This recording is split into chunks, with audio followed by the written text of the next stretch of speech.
মানবের মৃত্যু অবধারিত।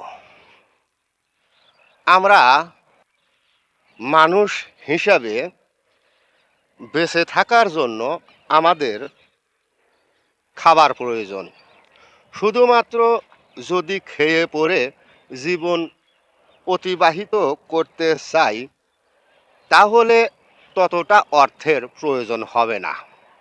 কিন্তু যদি পৃথিবীতে বস্তুত কিছু করতে চাই, তাহলে অনেক অর্থের প্রয়োজন হবে।